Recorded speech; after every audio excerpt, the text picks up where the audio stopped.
I did fully refurbish this electric motor. It's from the 70s, so it says 72.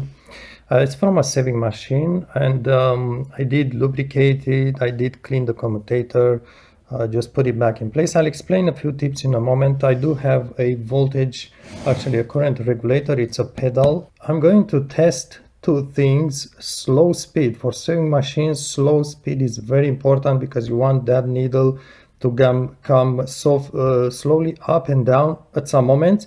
Obviously, I'm going to also test maybe not the highest speed. You will see it's really fast, but a higher speed as well. So both speeds are important. For the lower speed, notice the shaft is K to get the pulley on it. Just look at the K moving, EK area moving around. Notice it's just one side. So let's try first a slow speed.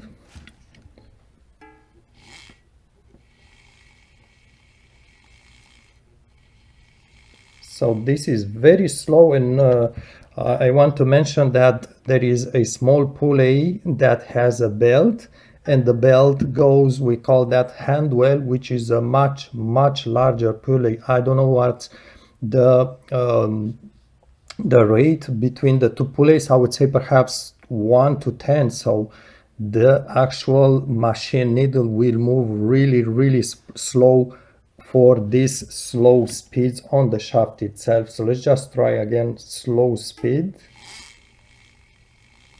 This is with the controller. This is about, it's not that easy to control it, but this is about as slow as I can do it. It's really just a matter of the controller accuracy, not motor. Let's just go for the higher speed now.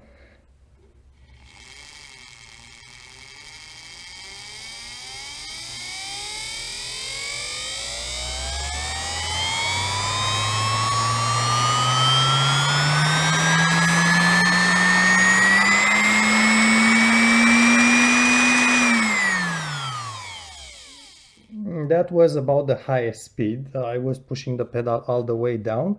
So maybe just give it a more spin, and then I'll explain a few things.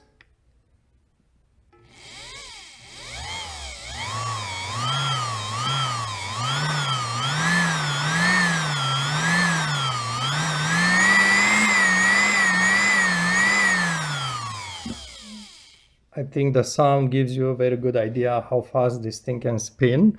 Now this is again a motor from the 72, and I must say that, let me just give you an idea, this is the pedal regulator, if you want, that varies the current, and it's an old school, old style. It has actually graphite elements in it. It's difficult.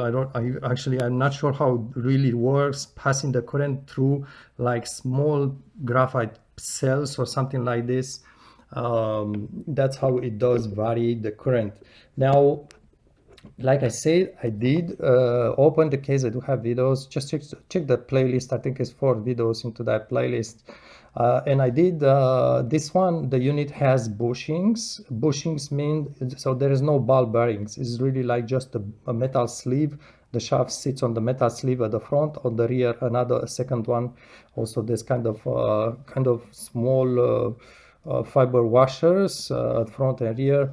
And one of the things is that I did use engine oil on it. Engine oil, I do have also my car, so I did really just purchase from a hardware store 0W30 engine oil. I think Castrol makes them. It's synthetic. So the 0W, it's the important part. That's the viscosity of the oil at room temperature. The rest, the 30, could be 40, doesn't matter, but the 0W, it's the important part of it. And I did put, anyhow, I do show this in another videos. You see there are tiny lubrication holes that you can see right here. It's one of them. Actually, this sits like this, and the oil put in there. There's like sort of a wick inside and wets the bearing, the bushing, and you can just grab a tiny bit of droplet with a piece of wire, just regular metal wire, to reach for that tiny hole. And obviously there is the second hole at the rear bushing. Actually, you need to remove the motor from the machine to have access to both holes. But I was saying that I did lubricate the bushings. I did clean the commutator, clean the brushes too. I did have trouble when you put this thing back in place. There is such a tiny adjustment inside, so you do have the other components internals, and you have these covers, and the gap between them, it's so tiny.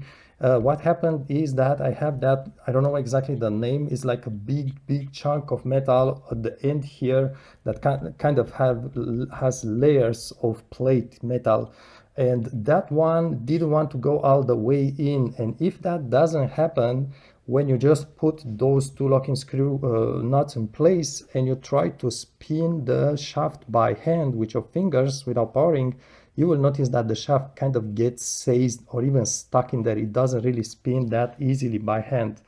And that's because that big piece of chunk metal didn't go all the way down. And the only way to have it go in there, and check my other videos, it's at some point inside you have two long studs, and they have two nuts and locking washers, two nuts on the top of those studs against sort of a plate with the two brushes. Now these two nuts, you need to tighten them well, not too strong, so you don't break this, like a plastic sleeve, don't break those sleeves, you can crack them and then you damage the motor. So, but you need to tighten those two nuts down tight enough, because when you tighten those two nuts on the long rods that keep the big place in place, actually those two nuts are pushing the big metal place with plates all the way to the bottom. That's how you sit it fully, by tightening those two nuts inside. It's just two nuts inside, so you will see right away what I'm talking about when looking inside. So you really need to tighten those things, not over tighten them, because you can break some plastic sleeves, but you need to tighten them to sit that big chunk of metal. And when you finish doing that properly, then the shaft, after you install these small nuts, only then the shaft will spin fine here. So that's one of the things. It has to spin not very easily by hand, but quite easily actually. And also another point I was showing in another video is that these bushings at the end actually do rotate, so their axis must be aligned with the axis of the shaft, front and rear bushings. And that's another trick. You basically, when you are about to close these two covers, you will still have like 1 millimeter of gap in there.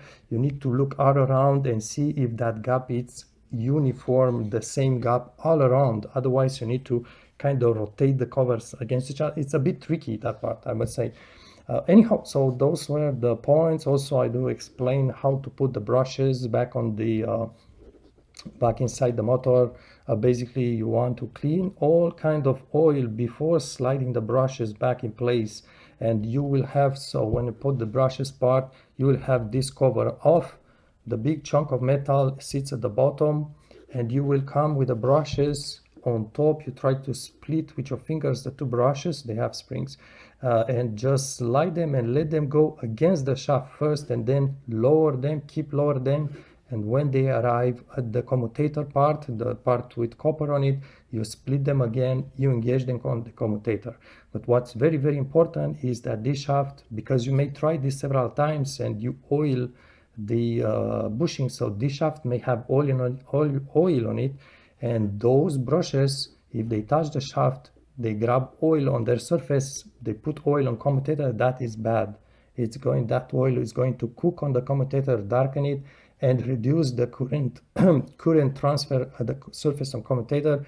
And that's where you are not going to have a slow speed, because there is too much, well, actually too weak current to rotate it as slow. So that's another story. So anyhow, I think it's doable. Another point, I was mentioning it on another video, the pulley here has a tiny screw. I had a lot of trouble. I was really barely not being able to undo that screw. You need to really lock it with a correct size flat screwdriver, the right size, which is not standard. So that was another point. But other than that, it's doable, and I think it's really worth. I should see the test, the speed test. It's really worth giving it a try, and just try to make it work like, you know. So let's just give it another spin.